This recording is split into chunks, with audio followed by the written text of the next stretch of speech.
Hello, what is up guys? Hari ini kita akan mereview dan merevisit Xiaomi 11T Pro yang sekarang sudah turun harganya di 5.800.000. Apakah masih panas dengan updatean software terbaru MIUI 13 based on Android 12? Yuk kita mulai videonya.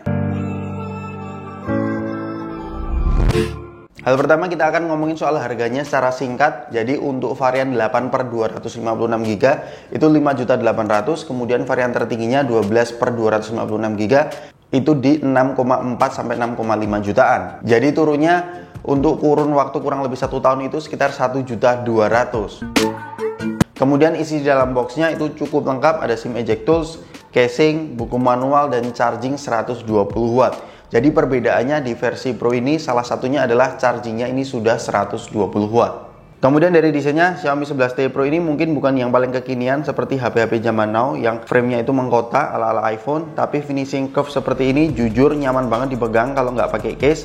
Kalau pakai case bawaan itu masih sedikit terasa tebel, tapi ya masih oke lah dibandingkan dengan pendahulunya Mi 10T series. Kemudian untuk fitur-fiturnya NFC jelas ada, kemudian ada sensor fingerprint ada di samping dengan volume rocker, kemudian ada air blaster di bagian atas dan dibersamai oleh stereo speaker yang dituning oleh Harman Kardon. Jadi perbedaan antara T biasa dan Pro ini tuning speakernya itu menggunakan Harman Kardon.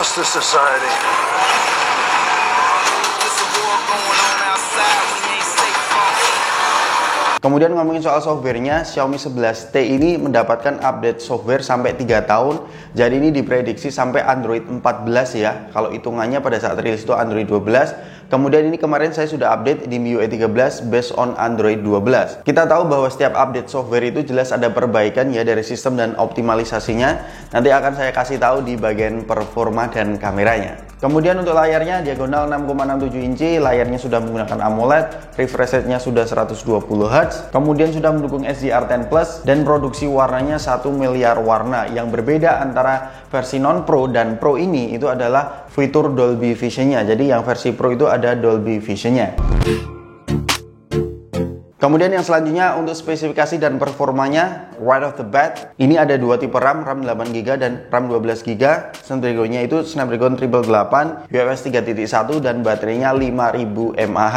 By the way, Xiaomi 11T Pro yang saya review ini adalah RAM 12GB ya, jadi RAM tertinggi. Nilai Antutunya di kisaran 740 ribuan. Sebelum kita ngomongin performanya, saya kasih tahu ada kabar baik dan ada kabar buruknya. Kabar buruk terlebih dahulu deh. Untuk kabar buruknya, Xiaomi 11T Pro ini dari segi performanya masih belum bisa mengungguli Poco F4 maupun Xiaomi Mi 10T Pro. Tapi jangan kecewa dulu, karena kabar baiknya ada 4 poin yang pengen saya sampaikan.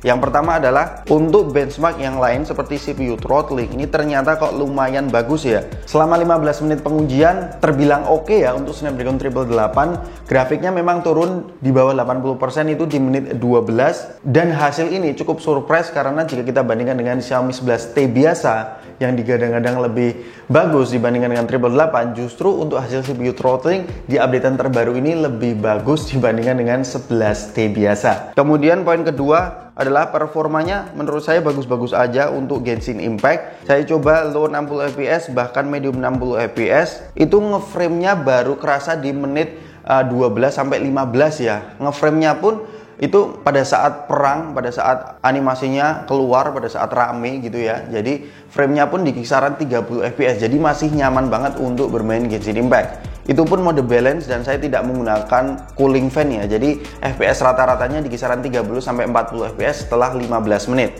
Ini yang membuat kenapa tidak lebih bagus dari Poco F4 atau Mi 10T Pro. Tapi untuk overall permainannya saya masih nyaman banget menggunakan si Xiaomi 11T Pro ini. Kemudian poin ketiga untuk daily driver, sekarang saya sudah menggunakan HP ini kurang lebih 3 hari. Itu tidak ada panas yang berarti di bagian belakangnya. Tapi kemarin saya coba untuk multitasking dengan cukup berat ya. Paling mentok itu di bagian belakangnya 38 sampai 39 lah.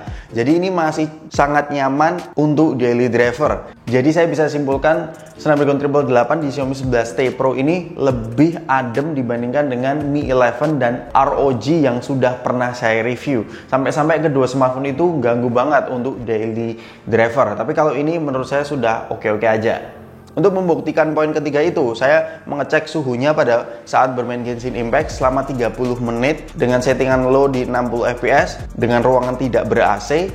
itu masih wajar-wajar aja di kisaran 43 derajat. Memang bukan yang paling adem, karena kalau kita melihat di low 60 fps di HP lain itu di kisaran 41 sampai 42an derajat. Dan salah satu poin yang menguatkan saya lagi, bukan 4 tapi 5, itu saya mencoba untuk bermain Genshin Impact selama 30 menit di settingan low 60 fps. Itu baterainya cuman berkurang sekitar 9 sampai 10%. Jadi menurut saya sudah cukup oke lah kemampuan baterainya. Jadi nggak bikin HP-nya itu boros ya, Snapdragon 888 ini. Bahkan saya pakai Xiaomi 11T Pro ini seharian kemarin itu bisa mencapai screen on time sekitar 7 jam dengan sisa baterai sekitar 15%. Tapi catatannya mungkin ini karena RAM-nya 12GB.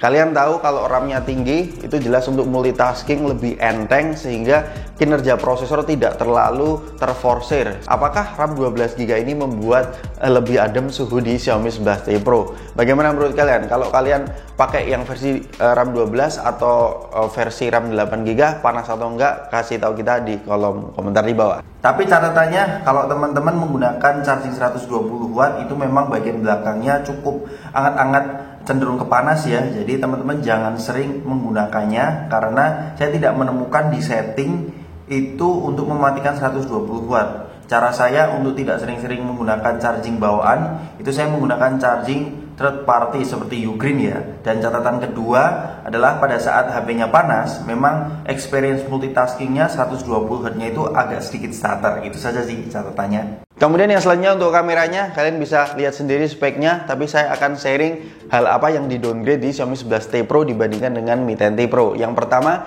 sensor yang digunakan ini sensor mid-range ya, yaitu HM2 bukan HMX yang digunakan di Mi 10T Pro. Kemudian hal yang kedua, Xiaomi 11T Pro ini justru tidak ada optical image stabilization. Kemudian downgrade yang ketiga adalah lensa ultra wide-nya itu downgrade dari 13 megapiksel di Mi 10T Pro ke 8 megapiksel. Tapi itu kan di atas kertas. Menurut saya, so far meskipun sensornya mid-range karena ASP-nya itu menggunakan ASP flagship 888, ini ngebantu hasil secara overall ya. Warnanya memang bukan yang paling natural, tapi bisa mendapatkan hasil yang cukup eye pleasing jika kondisi cahaya memadai. Untuk dynamic range-nya bisa maksimal kalau kalian aktifkan HDR-nya secara manual di kondisi pencahayaan yang kontras. Cuman karena ultra wide-nya itu downgrade, ini cukup kerasa ya, malah makronya yang 5 megapiksel plus autofocus itu justru yang bagus banget. Kemudian untuk naik mode-nya, kadang-kadang saya terlalu fokus nggak ada OIS, tapi justru hasilnya bagus ya.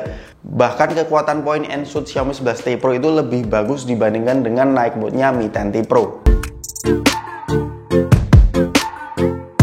Kalau kalian penasaran dengan hasil instastory dari Xiaomi 11T Pro ini, saya sudah membuat highlight-nya di Instagram. Itu kalian bisa pergi ke Instagram saya, di sana saya juga memposting semua hasil instastory HP-HP yang saya review. Untuk video kamera depannya bisa 1080 60 fps ya, tapi untuk SDR videonya hanya bisa di 1080 30 fps. Yuk kita coba SDR video di kamera selfie-nya. Ini adalah SDR video di kamera selfie-nya, tapi tidak bisa stabil ya karena dia mengorbankan ACE-nya untuk SDR videonya, tapi hasilnya lumayan lah ya.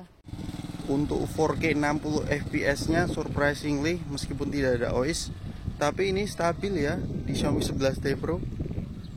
Yang ada OIS nya aja nggak tentu sestabil ini. Untuk lensa ultra wide nya ini hanya di 1080 30 fps saja. Alright, kita masuk ke kesimpulannya. Jadi Xiaomi 11T Pro ini menurut saya sekarang setelah harganya turun, saya baru kerasa bahwa Xiaomi 11T Pro ini worth it banget ya. Karena pada saat rilis itu di harga 7 jutaan saya masih kayak ragu-ragu untuk membeli Xiaomi 11T Pro, apalagi Snapdragon 888-nya itu bikin panas. Tapi setelah saya coba sendiri, bisa dibilang Xiaomi 11T Pro yang saya review ini adalah salah satu Xiaomi 11T Pro dengan Snapdragon 888 yang cukup adem. Ya meskipun performanya bukan yang perfect banget seperti Poco F4 atau bahkan Mi 10T Pro, tapi menurut saya untuk Genshin Impact sudah nyaman pun itu sudah cukup ya. Apalagi ini versi Pro sudah mendukung 120 watt, stereo speakernya juga keren, dituning dengan Harman Kardon, dan yang paling penting untuk daily use ini tidak panas yang sampai ke level yang mengganggu. Dan nanti mungkin akan ada versusan antara Xiaomi 11T Pro dan Samsung Galaxy A73 di rentan harga yang sama ya. Jadi stay tune di channel Dewi Gadget. Jangan stop di kalian, share video ini jika berasa bermanfaat ke orang-orang agar channel ini bisa terus untuk berkembang dan bisa memberikan konten-konten berkualitas seperti ini ya. Stay tune, sampai ketemu di video selanjutnya. Peace out.